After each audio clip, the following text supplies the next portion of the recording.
Hello, everybody. Welcome to our brand building event. I say our, but I'm going to approach the elephant in the room straight away here. As you may be able to tell, it's just me today. Amani is not joining us today, so it's going to be a bit of a scrappy version because I'm going to have to take this on myself. I've got all the questions he was going to ask me up on the left-hand side here. I will tackle them myself, but welcome to the event. Essentially, we are marketing and growth leads, or I am, and more relevantly to this, I was a graphic designer for about 8 years, and since then I've been applying what I learned in those graphic design years to B2B businesses, startups, etc., to make sure that they build a brand that is working for them rather than against them. Essentially, I've seen tons of projects go well in the B2B space, tons of projects go badly, and the brand is quite heavily attached to whether those success rates are positive or negative. So I don't know if you've ever felt like your business deserves more attention than it's getting, or maybe you feel like you are providing excellent value. However, people just aren't seeing that, or people aren't registering that. Something that can make a massive difference to that is brand. And when I say brand, everybody just thinks of logos, colors, etc. But we are going to get very much deeper into that. We're going to pick apart exactly what sort of activities you can do to fill out your brand, to make sure you have as many positive touch points along the way with these customers as possible. By the end of this session, you will walk away with a clear idea of hopefully your own brand, makes how to go and make some tweaks and what sort of efforts you should be putting in to improve the specific metrics that you want to improve. Quick intro about me then. I'm Joel. I'm a two-time startup founder. I'm a marketing strategist here at Marketing Managed, which means I have taken on tons of different clients in the space. And as I mentioned, I used to be a graphic designer, which is relevant here. I've seen how the right brand can make the difference between you getting scrolled past and you actually booking meetings. Let's jump into it without further ado. There's my intros. So, the biggest issue, let's talk about the problem with why lots of people aren't quite doing their branding correctly.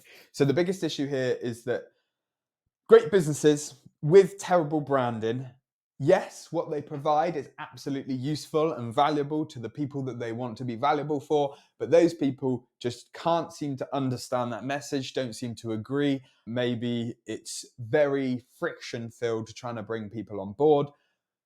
These are all signs of a bad brand, essentially. It obviously could be poor product market fit, and you might just think you've built the right thing, and in reality you haven't. But if the people who come on board with your company are like, oh my God, this is exactly what we needed and it's going very well, however, it's very difficult to get people on board, that is one of the factors and signifiers that maybe your brand isn't doing as much of the heavy lifting as you need it to.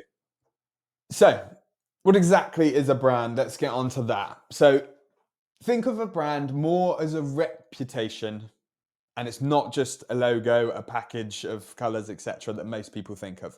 It's what people say about your business when you are not in the room.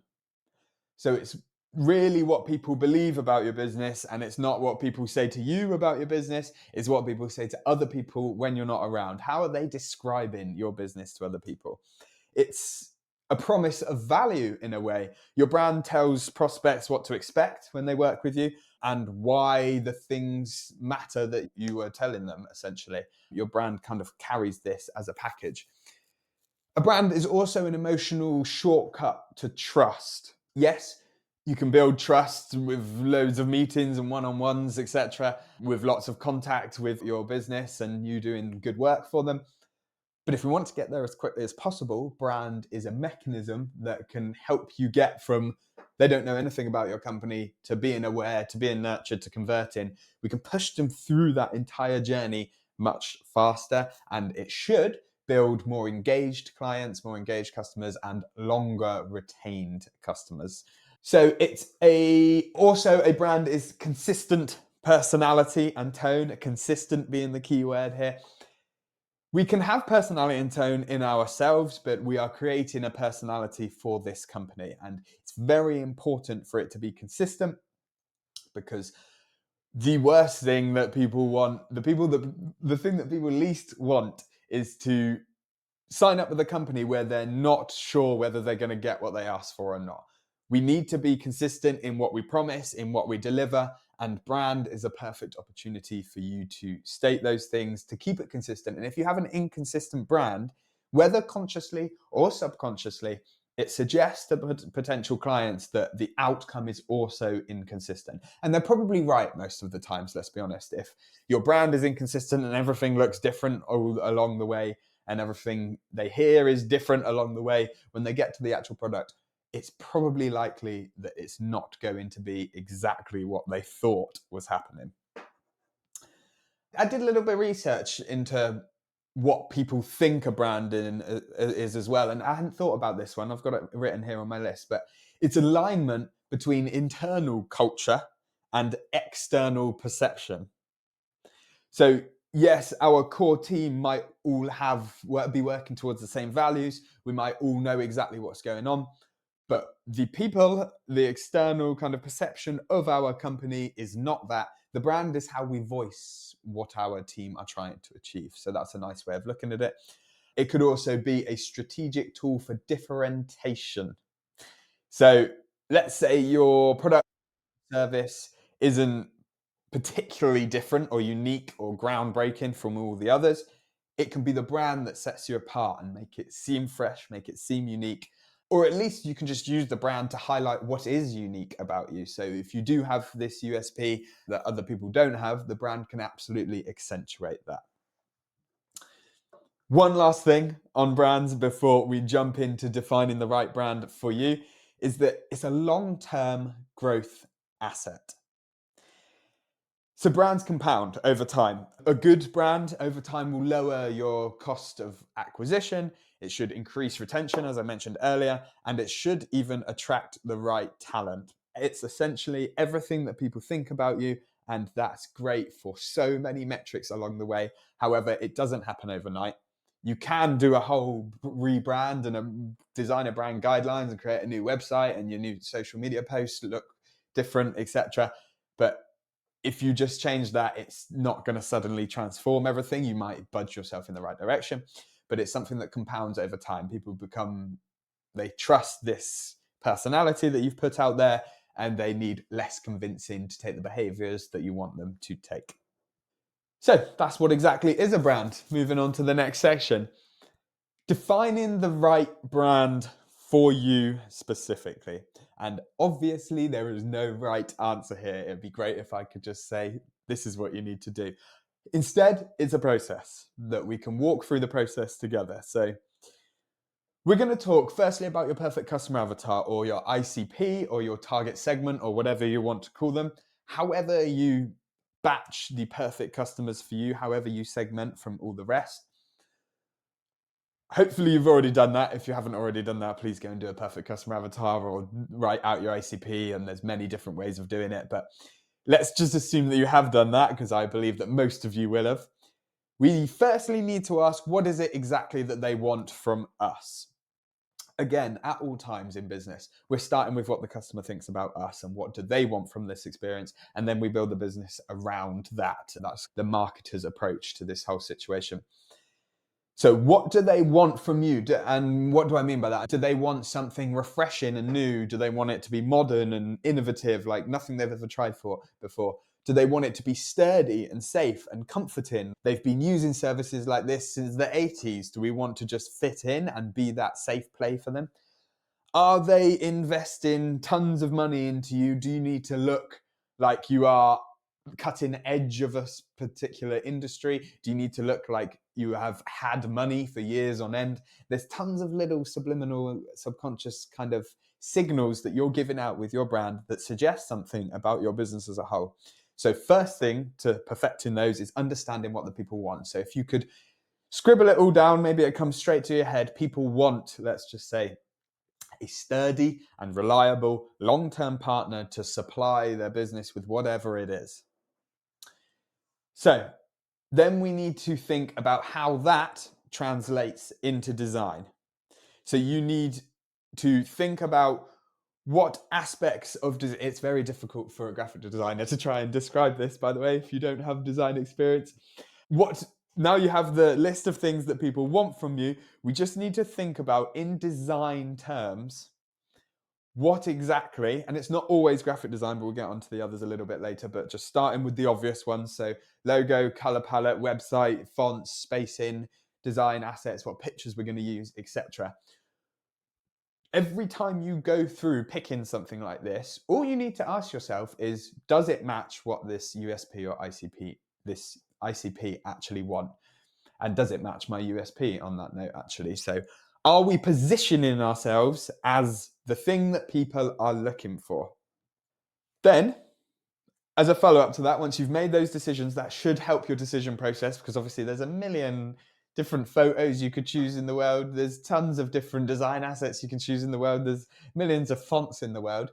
Just each time, if we're going down the same example, we want something sturdy, long-term, it would be like a thick text, a thick font, a heavy weight, nice and bold and confident. It would be a strong color. We wouldn't use pastel colors because that suggests softer and more approachable, which might be fine for your business. But for this exact example, we want strong, sturdy, confident.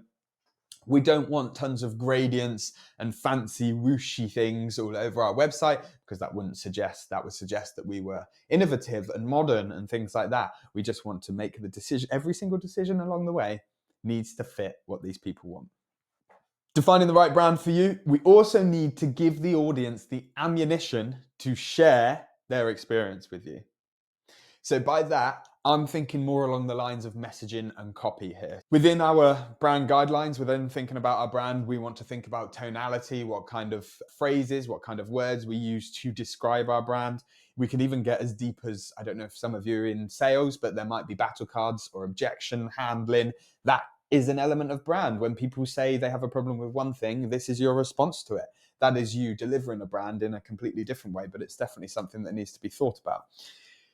So, yeah, we need to give the audience the ammunition to share their experience, which means that you clearly and concisely give them consistent terminology and kind of descriptive phrases, etc., so that when they go to write your review, when they go to talk to their friends, when they go to their larger team, if you're trying to sell B2B, they need to be able to have the exact terminology and be able to repeat it back to people and believe it too. So it can't just be like, repeat this sentence.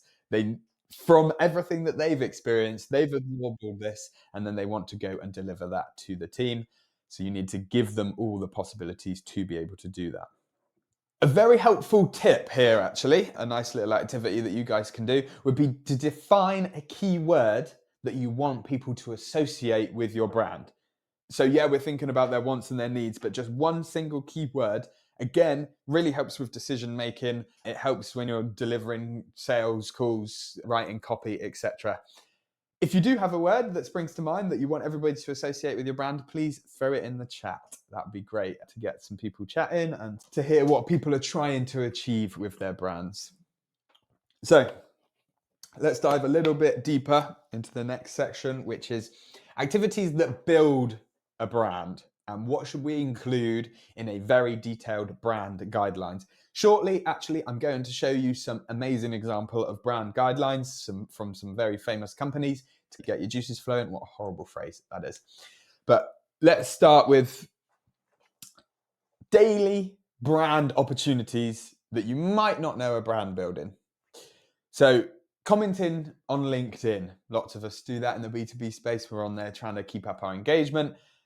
Just commenting on LinkedIn, if you are so inconsistent with your opinions and we're just all over the place with it, that is not a consistent brand. We are trying to, every single external touch point we have with customers should be consistent and in keeping with brand. So speaking on podcasts and webinars, as long as it's not a personal, if it's a personal brand, you can get very more detailed into the complexities of personality.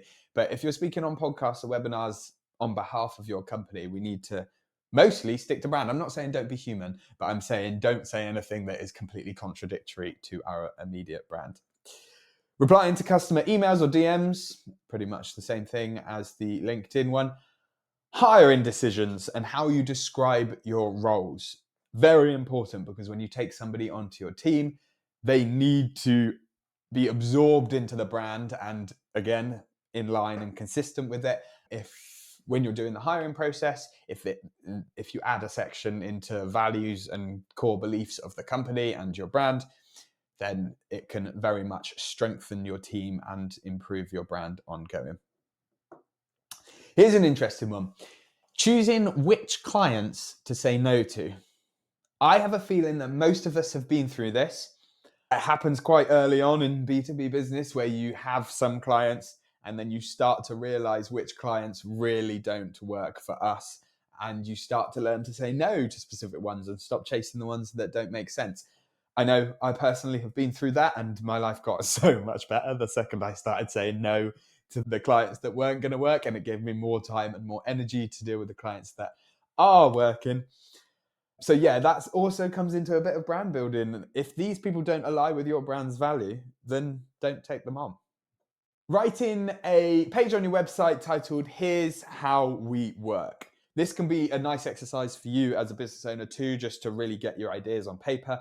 But it's great that when clients potentially come on board and people are doing their research on you, which in the B2B space they absolutely are deep diving you, they would read this and they would just learn more about your processes, your values, consistency, how it should hopefully link with all the logo they've experienced, the colors they've experienced, and then it comes to these core things, and they build this trust is the point. It all comes back to the first thing I said in the LinkedIn event, is that we are moving from awareness through nurturing to actual converting and acquisition into retaining, retention, and hopefully then becoming an advocate as well. All of these touch points that I've just described will enhance that process, speed it up, make it less difficult for you, make them stronger advocates at the end of it. Just a couple more brand activities that you might not be doing. Sharing behind the scenes moments or mistakes. Just another bit of a content idea there for your website, for your social medias, for whatever platforms you put content out there. Showing some personality of the team, as long as they're all aligning with the values, is a great way to build the brand. One last thing, the way you price and package your services. That is all part of branding. Obviously, if we're going for a really elite level brand and then the prices really don't match that and they're at the bargain end of things, it's going to create this dissonance between the two. So consistency through everything, including price and packaging. Okay, let's jump in to me showing you some brand guidelines. I think I've chosen 2 brand guidelines here. Firstly, a company that should absolutely have an extremely detailed brand guidelines, Adobe. It being a creative powerhouse, I wanted to show you what they are up to with their. So this is actually a corporate brand guidelines. I don't know how this is an internal guidelines as well. Don't know how that differs from the others, but I just thought it was an excellent example of what you might not expect to be included in a brand like guidelines. So I'm just going to, it's a 74-page document. You don't need to do 74 pages, but just so that we're aware of what could be included, let's make this nice and big for you. So the Adobe, this was back from 2018, so I'm sure they've got an updated one. Let's skip straight over that. First thing, we're going to be describing our mission. So what is it as a company that we are trying to achieve? Our values, who we are, our personality, so the things that the values then create within our personality. This sounds a bit woo at times, so you might be thinking, yeah, okay, I'm not going to change my personality on sales calls to fit these things. There's an element of, yes, you still need to be human, but it really helps designers, it helps marketing managers, comms managers, anybody who's creating any sort of outward content or kind of discussion with your potential clients needs to be shown these when they're hired and needs to fully understand that this is what they're going for. Community, etc. See, they're just saying words that you don't need to care about, but they need to care about. So then, only then, 10 pages in, do they move on to talking about their company name and different ways that you can write it, things that you can't write it like, and then gets on to the obvious things like logos. I thought this was a good example because it was a nice dense section about who they are before even thinking about how that translates into design decisions and assets, etc. So yeah, I'm not going to go through all 74. That's the Adobe. Feel free. I'm sure I found that online. You can just Google it if you want to dive a little bit further into an excellent example. The next one up, you may have already spotted in my tab section at the top, is Spotify.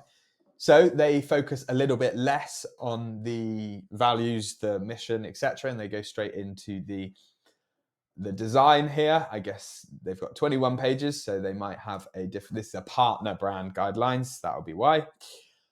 So the section I wanted to show you on this is the last section. So how to help other people talk about your brand. So remember a minute ago I was talking about how to give people ammunition.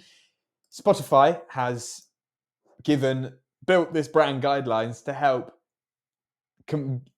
convey that message and supply that ammunition. So this is who they give to all of their partners. This is the exact copy they want people to use, alternative paragraphs if you want to get across catalog breadth. Product messaging, these are the words that everybody should use for us.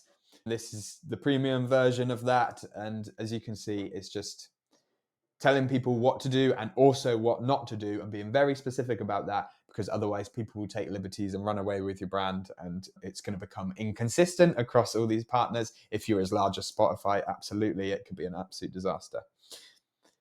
So messaging, and then some CTAs, etc., and how to contact people. There we go.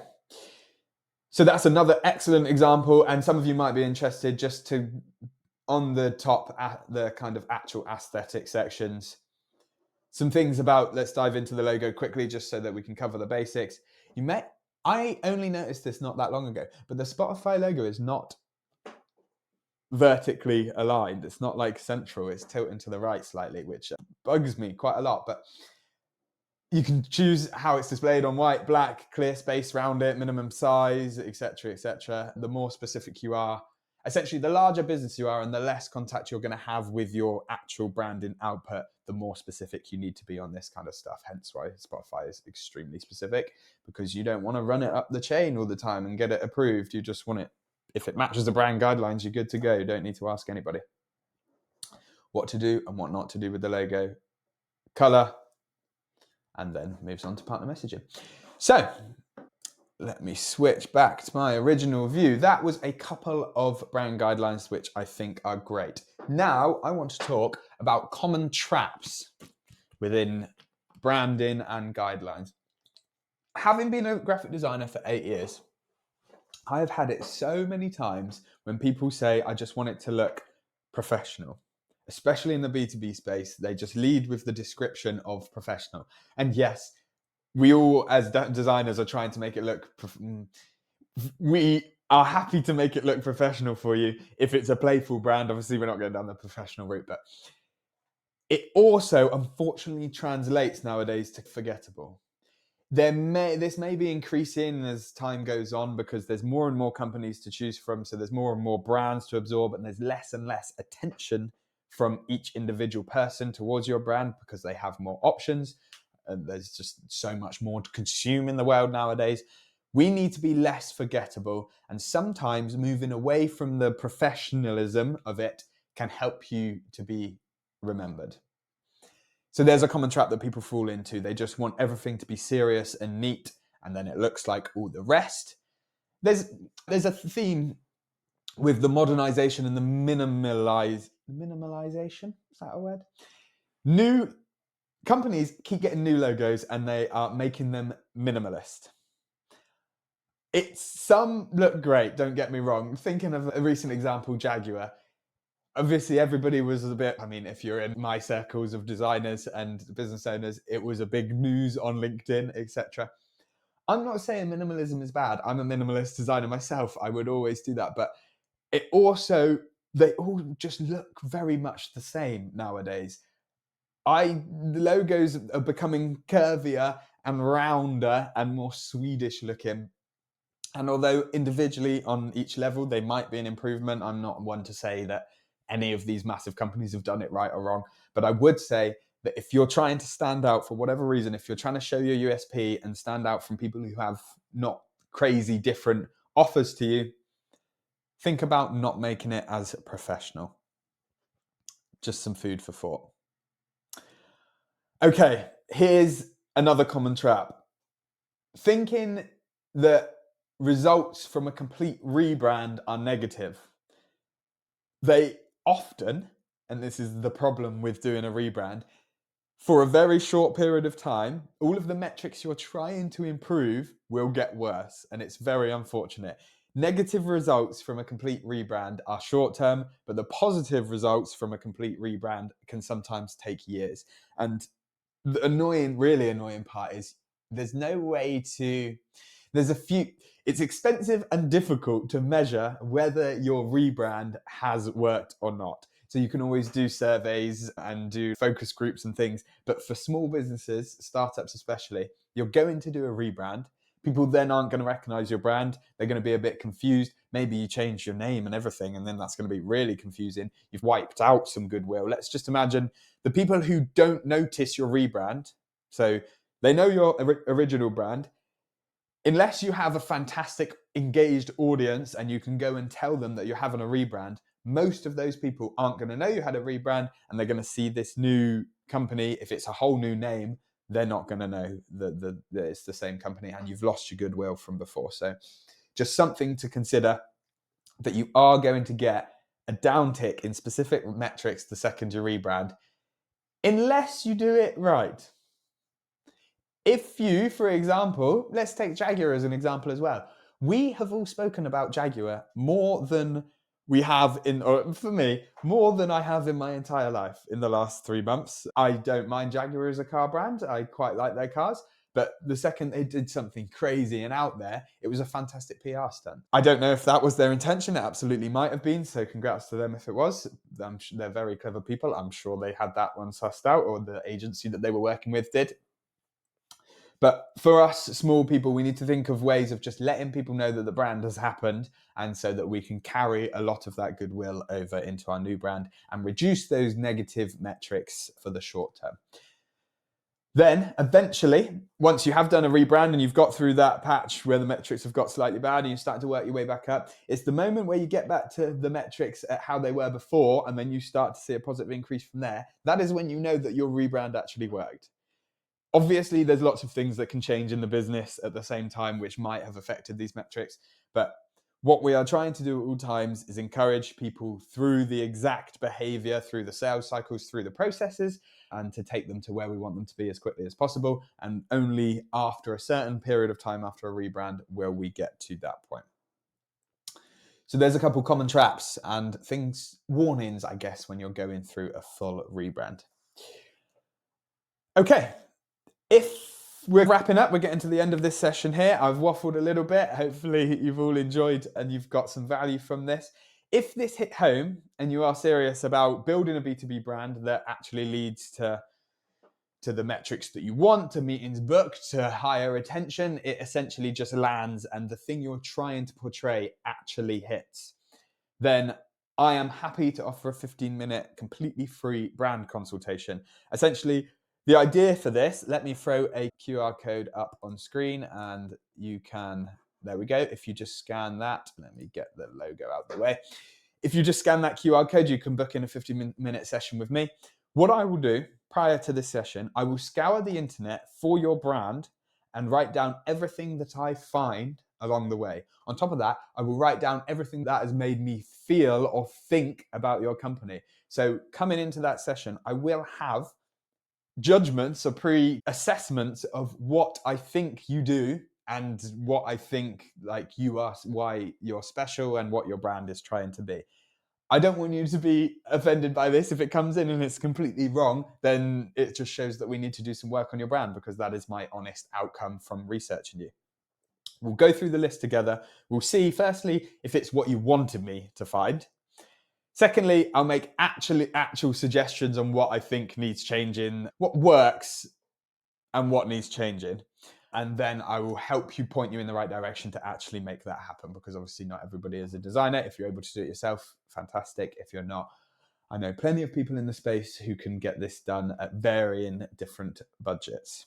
So use that QR code, book a 15-minute session with me. If you can make sure you let me know something about yourself, I either need a domain name or a LinkedIn profile or something to start that research, then I can get going and you can get an honest response to your current brand and some actionable top tips on what needs to happen from a ex-graphic designer, now marketing manager, two-time startup founder, head of growth, non-executive director of company.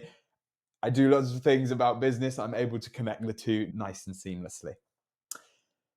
Thank you very much, everybody. That is the end of my brand event. Apologies for Amani not being here and me having to check the questions and the notes along the way. It's not like I can just, you don't want me to waffle for over half an hour. Feel free to please connect with me on LinkedIn if you haven't already. If you have, hello, welcome back. And feel free to drop in the comments your top takeaway or maybe a struggle that you're having with your brand. So if there's something specific that you're trying to change, but you don't really know how to get that across to people, drop it in and I will ping back a comment to you.